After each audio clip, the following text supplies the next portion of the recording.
আজ আমি আপনাদের সাথে উপস্থিত হয়েছি ভারাক্রান্ত হৃদয়। কৃষি উপদেষ্টা হিসাবে আমার হৃদয়ে বারবার প্রতিধ্বনিত হচ্ছে কৃষকদের ন্যায্য মূল্য না পাওয়া।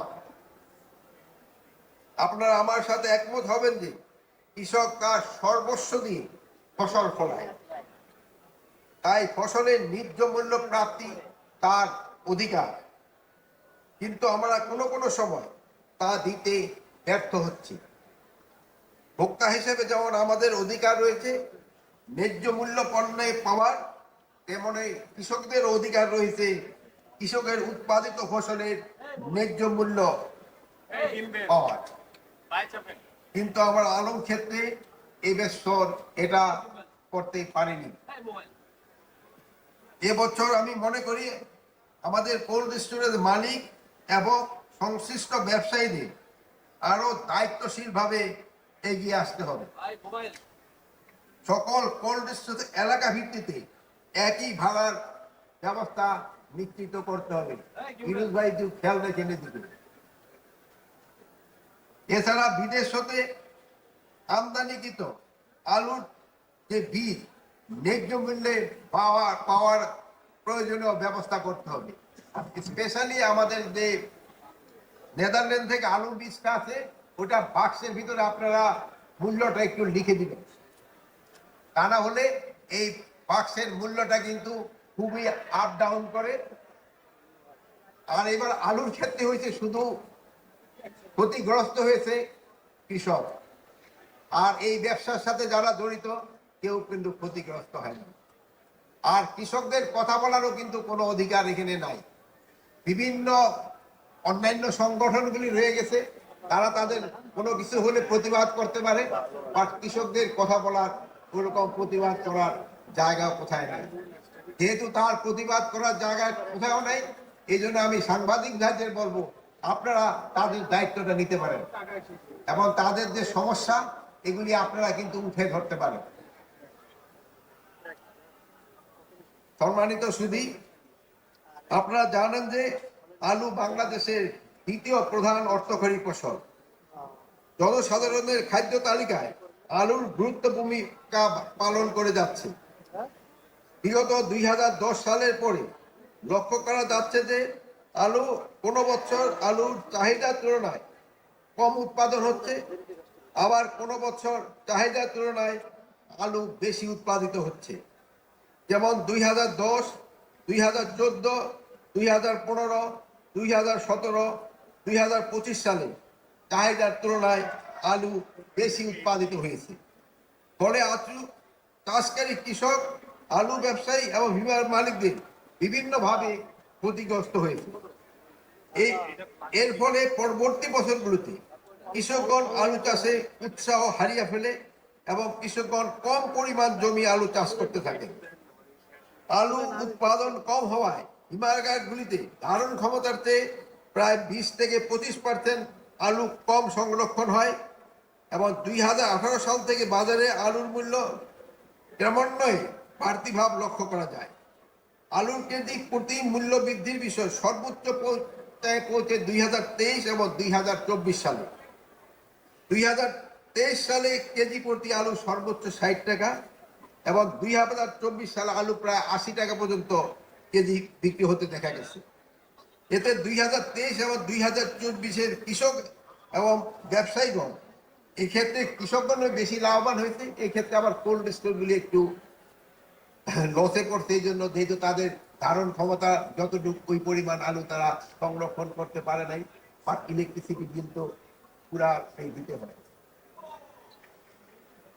এই ধারাবাহিকতায় 2025 সালে বিবিএস এর তথ্য মতে দেশে রেকর্ড পরিমাণ 1,12,00,000 মেট্রিক টন আলু উৎপাদিত হয়েছে, যা চাহিদার তুলনায় প্রায় 22 লক্ষ মেট্রিক টন বেশি। 2025 সালে আলু উৎপাদন খরচ কেজিতে স্থান ভেদে 18 থেকে 17 টাকা।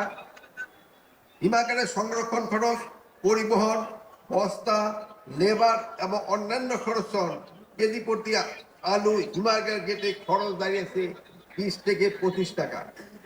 বিপরীতে আলুর চাষকারী কৃষকগণ হিমাগার গেটে থেকে 16 টাকা কেজি মূল্যে আলু বিক্রি করতে বাধ্য হচ্ছেন, যা তাদের উৎপাদন খরচ চেয়ে অনেক কম। আমি হিমাগার মালিকদের আরেকটা অনুরোধ করবো, যদিও আপনারা নভেম্বরের ভিতরে সব আলু বের করে দিতে চান, বাট এবার যেহেতু অনেক হিমাগারে কিন্তু আলু রয়ে গেছে, এই জন্য আপনারা একটু ডিসেম্বর মাসটা এদের একটু সময় দিবেন। যেহেতু আমাদের কৃষি মাঠের যে খবর তাতে বলা হয়েছে যে এইবার নতুন আলুটা আসতে 15 দিনের মতো দেরি হবে। ওই বৃষ্টি হওয়ায় 15 দিনের মতো দেরি হয়ে গেছে। এই জন্য আপনারা যদি কৃষকদের এই উপকারটা করেন, তো আমার মনে হয় কৃষকরা কিছুটা লাভবান হবে। যদিও আপনার কাগজপত্রে থাকে যে নভেম্বরের ভিতরে আলু উঠে নিয়ে যাওয়া। সুপ্রিয় অতিথিবৃন্দ, বিশ্বের 7ম এবং এশিয়ার 3য় আলু উৎপাদনকারী দেশ হওয়া সত্ত্বেও বাংলাদেশ পরিকল্পিতভাবে আলু চাষ হচ্ছে না। অন্যান্য দেশে খাদ্য শস্যের তুলনায় আলুর হেক্টর প্রতি ফলন প্রায় 3 গুণ বেশি। তাই দেশে ক্রমবর্ধমান জনসংখ্যার খাদ্য চাহিদা পূরণে আলু ফসলে চাষকে অবশ্যই অগ্রাধিকার দিতে হবে।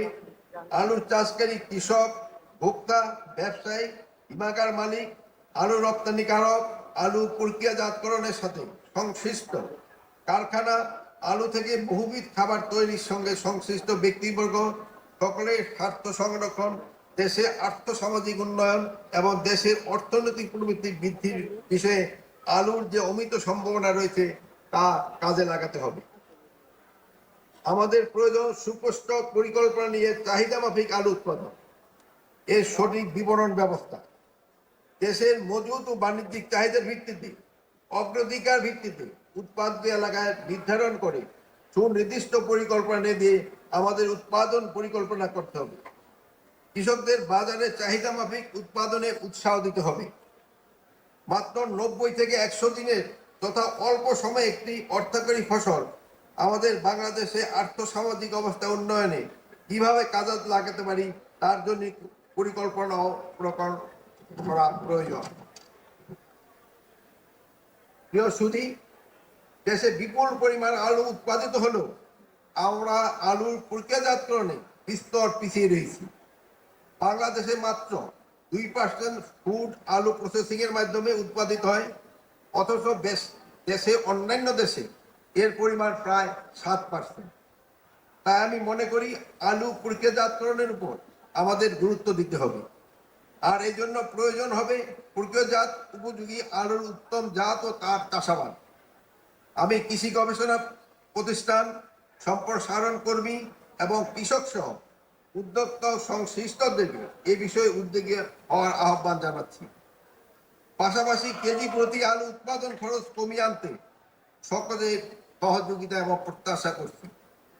বহির্বিশ্বের চাহিদা মতো প্রতিযোগিতা মূল্যে কম খরচে গুণগত মান সম্পন্ন আলু উৎপাদন করা গেলে আমরা পর্যাপ্ত পরিমাণ আলু রপ্তানি করতে সক্ষম হব। আমরা মনে হয় সবাই জানেন আমাদের দেশে যে আলু, এটা অনেক দেশে কিন্তু রপ্তানি করা সম্ভব হয় না। এর কয়েকটা কারণ রয়েছে। আমি এই জন্য আমাদের যে কৃষি গবেষণা ইনস্টিটিউটের দিদিকে আমি অলরেডি ইনস্ট্রাকশন দিয়েছি, আমাদের আলুর একটা নতুন জাতও করতে হবে। যেটা আপনাদের যে চিপসটা যে বাজারে আসে, আমাদের এই আলুটা কিন্তু ওরকম ভালো চিপস হয় না।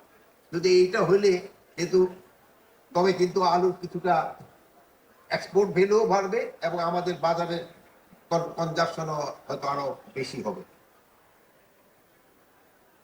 পরিশেষে বাংলাদেশ কোল্ড স্টোর অ্যাসোসিয়েশনের আলুর সর্বাধিক ব্যবহার নিশ্চিতকরণ, রপ্তানি বৃদ্ধি ও আধুনিক সংরক্ষণ বিষয়ে আলু উৎসব 2025-এর আয়োজন করে একটি জনগুরুত্বপূর্ণ কাজ সম্পন্ন করেছেন।